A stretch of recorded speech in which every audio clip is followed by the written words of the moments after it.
हमारी पॉलिसी सिर्फ और सिर्फ पाकिस्तान, रियासत है तो सियासत है, खुदा न ख्वास्ता रियासत नहीं तो कुछ भी नहीं। Army chief general Syed Asim Munir की खैबर पख्तूनख्वा में सियासी कायदीन से पेशावर में बातचीत।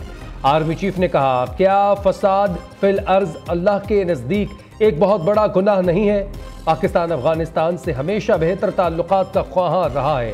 अफगानिस्तान से पाकिस्तान में दहशतगर्दी फैलाने पर इख्तलाफ है। ये इख्तलाफ उस वक्त तक रहेगा जब तक वो इस मसले को दूर नहीं करते। खैबर पख्तूनख्वा में कोई बड़े पैमाने पर ऑपरेशन नहीं किया जा रहा। अवाम और फौज के दरमियान एक खास रिश्ता है। खलीज का झूठा बयानिया बैरून मुल्क से मखसूस एजेंडे के जरिए चलाया जाता है।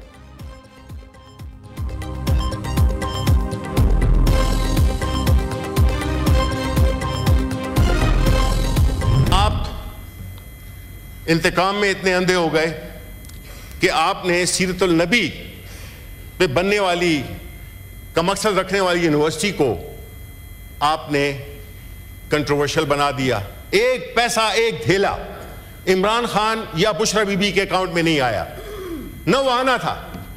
ये तो वो अरेंजमेंट थी जिसमें कि हमने कहा था कि मुल्क में फॉरेन एक्सचेंज आ रहा है, फॉरेन एक्सचेंज स्टेट बैंक को सरेंडर हो गया, इक्वलेंट रुपीस सुप्रीम कोर्ट के अकाउंट में आ गए और उसमें मेरा ख्याल है इन्होंने करोड़ों रुपए का मुनाफा भी कमाया और अल्टीमेटली वो वापस हुकूमत को दे दिए।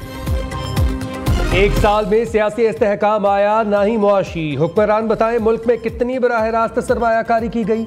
शिबली फराज ने सेनेट में सवाल उठा दिया, तोशाखाना केस हो या साइफर कुछ भी साबित ना हो सका। सियासतदानों पर जो मुकदमात बनाए गए उन पर शर्म आती है। NCA का मुआहदा हुआ था कि पैसा सुप्रीम कोर्ट के अकाउंट में जाएगा। रहनुमा PTI का ऐवान बाला में इजहार ख्याल। तहरीक इंसाफ के गिरफ्तार सेनेटर्स को प्रोडक्शन ऑर्डर पर रिहाई ना मिलने पर कड़ी तनकीद करते हुए कहा, पंजाब हुकूमत ने सेनेट के प्रोडक्शन ऑर्डर को अहमियत नहीं दी। चेयरमैन सेनेट के अहकामात पर अमल दरामद ना होना पार्लियामेंट की तौहीन है। शिबली फराज ने तकरीर के दौरान इस्लामी टच भी दिया।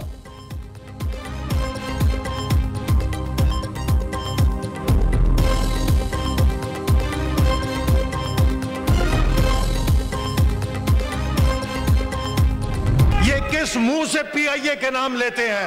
ये वो लोग हैं जिन्होंने पाकिस्तान की शहरी हवाबाजी की सनत को, PIA को कई 100 अरब का नुकसान पहुंचाया। ये वो पाकिस्तान के मुजरिम हैं कि जिनकी वजह से PIA की यूरोप और अमेरिका की और लंदन की परवाजों पे पाबंदी लगी। ये वो नालायक हैं, ये वो नाअहल हैं जिन्होंने पाकिस्तान की कौमी एयरलाइन का बेड़ा गर्क किया। एक्शन पर भरपूर रिएक्शन। शिबली फराज साहब सुन लें, चीन से $3 अरब की सरमायाकारी आ चुकी। 1200 मेगावाट का सबसे बड़ा न्यूक्लियर पावर प्लांट शुरू हो चुका। चोरी डाके से बचने के लिए सीरत नबी सल्लल्लाहु अलैहि वसल्लम का नाम इस्तेमाल करना सीरत की तौहीन है। मसला अल-कादिर ट्रस्ट का नहीं बल्कि 190 मिलियन पाउंड का है। यह रकम मुल्की खजाने के बजाय बानी PTI के दोस्त के अकाउंट में गई। चोरी के पैसे से मस्जिद बनाना भी चोरी है। वफाकी वजीर एहसन इकबाल की सेनेट में घन गरज, कहा, हैरान हूं ये लोग किस मुंह से PIA का नाम लेते हैं। इन लोगों की वजह से कौमी एयरलाइन पर यूरोप में पाबंदी लगी। PIA को तबाह करने पर PTI को कानून का सामना करना पड़ेगा। एहसन इकबाल की तकरीर के दौरान अपोजिशन का शोर शराबा, ऐवान से वॉकआउट कर गए।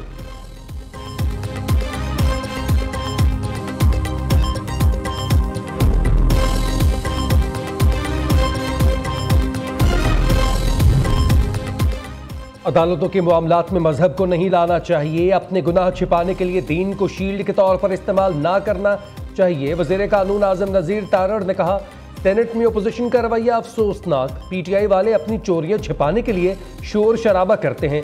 मुल्क की तरक्की को गीदड़ का लफ्ज दिया गया, इससे हज़फ किया जाए। अभी अपोजिशन ने जो किया वो पार्लिमानी रिवायात नहीं है।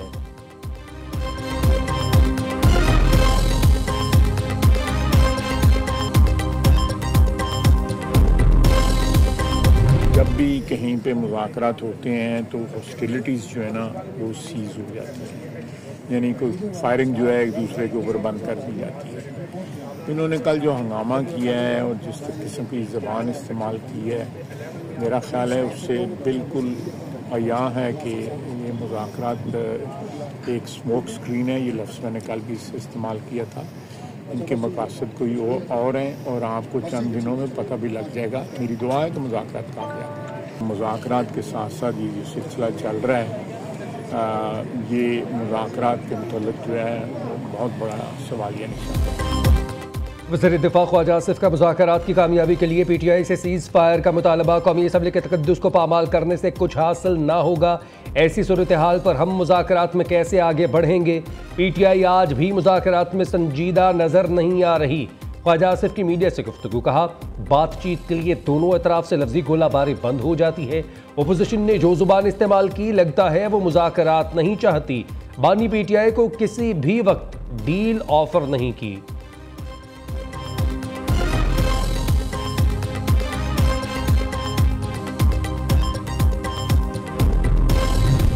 मुनासिब यही होता अगर उसने फैसला अनाउंस ही करना था, थोड़ा इंतज़ार कर लेते तो फैसला अनाउंस हो जाता।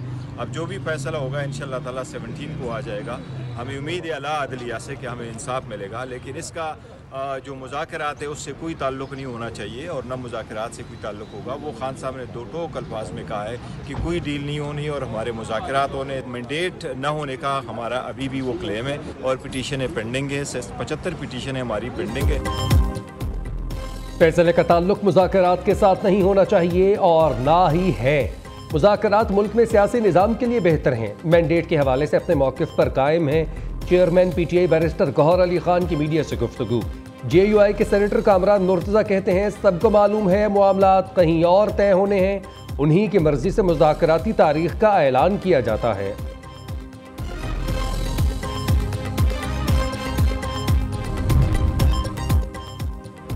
मुज़ाकरात शराइत की बुनियाद पर नहीं हो सकते। एनआरओ के ताने देने वाले आज खुद एनआरओ मांग रहे हैं।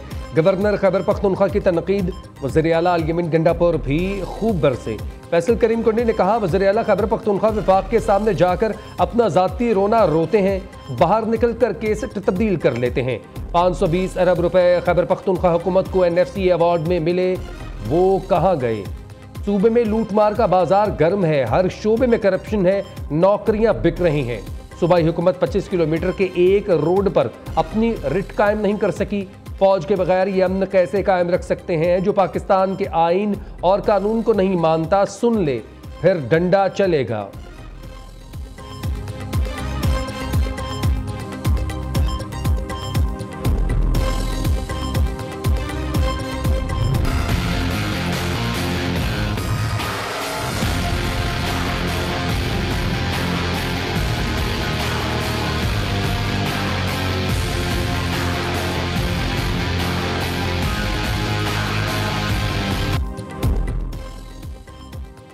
लोगों का कोर कमांडर हाउस जाना सिक्योरिटी की नाकामी थी। सिविलियंस के मिलिट्री ट्रायल से मुतालिक केस में सुप्रीम कोर्ट के अहम रिमार्क्स।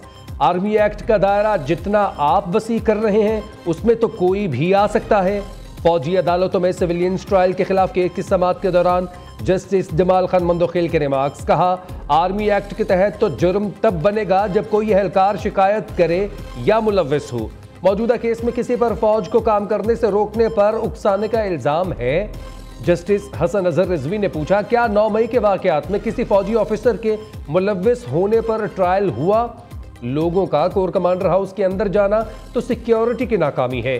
केस की मजीद समाअत कल तक मुलतवी कर दी गई।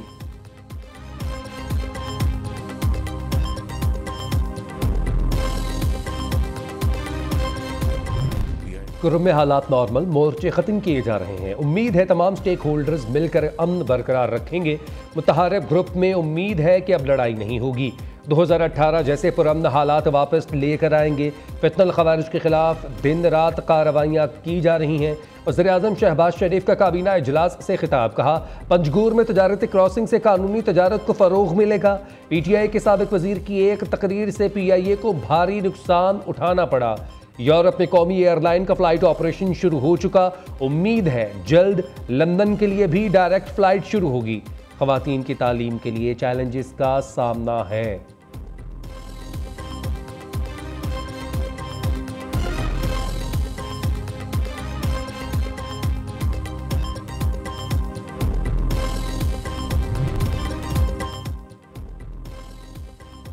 मरीम नवाज की ज़र सदारत ऐवान वज़ीर आला में पंजाब काबीना का 22वां इजलास। स्कूल्स में टीचिंग इंटर्नशिप प्रोग्राम शुरू करने की मंजूरी और ग्रेड 1 से 15 तक कॉन्ट्रैक्ट पर भर्तियां करने की मंजूरी का इम्कान।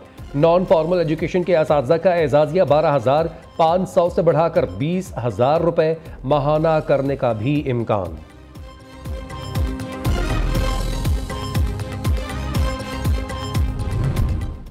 पंजाब में या पाकिस्तान में कहीं जो है वो किसी आदमी का, आम आदमी का, गरीब आदमी का भला होगा, इनको बहुत तकलीफ होती है और वो तकलीफ जो है वो आपको दिखती भी है इनके कमेंट्स के ज़रिए। और बाहर बैठे जो फसादी हैं, फितना ग्रुप है जिसको बाहर बैठकर जो है जिसको पाकिस्तान का दर्द आता है और पाकिस्तान का दर्द भी कहाँ आता है, अपने मफाद के लिए। ओवरसीज़ पाकिस्तानियों का नारा लगाया, किसी और पार्टी ने किया कख नहीं। उनको सिर्फ गालियों के लिए, उनको ज़कात खैरात जमा कराने के लिए और उसको फिर खा के जो है पाकिस्तान में फसाद बर्पा करने के लिए इस्तेमाल किया गया। यूथ का नाम इस्तेमाल किया गया, औरतों का नाम इस्तेमाल किया गया, माइनॉरिटीज़ का तो खैर उन्होंने कभी जिक्र ही नहीं किया। सो ये तमाम इनको इस्तेमाल ज़रूर किया गया, उनकी भलाई का काम नहीं किया। पंजाब में किसी गरीब का भला हो, फसादियों को बहुत तकलीफ होती है। माजी में नौजवानों को इंतशार के लिए इस्तेमाल किया गया होनहार स्कॉलरशिप प्रोग्राम से बहुत से लोगों की नींदें हराम हैं।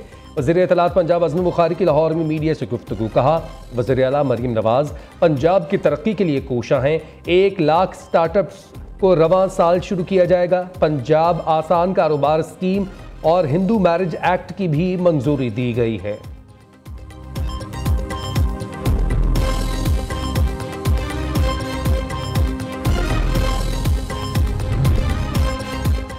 अमेरिका में होने वाले फैसले पाकिस्तान पर असरअंदाज होते हैं।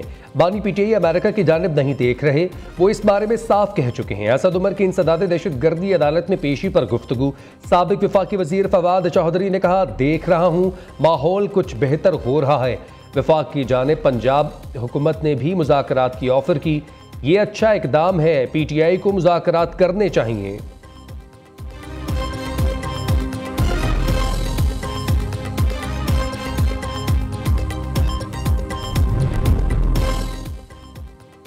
मदारस का खात्मा हुकूमत और ब्यूरोक्रेसी का एजेंडा बन चुका। मदारस ख़त्म हुए तो इस्लामी बुनियाद पर हमारी पॉलिसी ख़त्म हो जाएंगी। पाकिस्तान को किसी के रहमो करम पर नहीं छोड़ेंगे, मौलाना फजल रहमान ने वाजे कर दिया। सरबराह JUI ने विहाड़ी में तकरीब से खिताब करते हुए कहा, पाकिस्तान के नज़रिए का इल्म मदारिस ने बुलंद किया। पाकिस्तान हमारा मुल्क, पहले भी कुर्बानियाँ दी, आइंदा भी देंगे।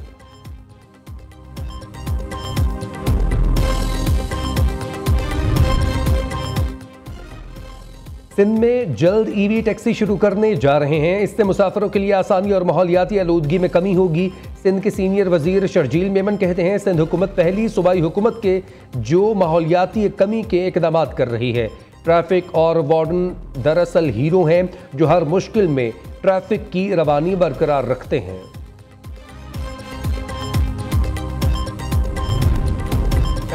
माइक्रोसॉफ्ट सर्टिफाइड प्रोफेशनल और फ़ाखरीन की 13वीं बरसी आज मनाई जा रही है।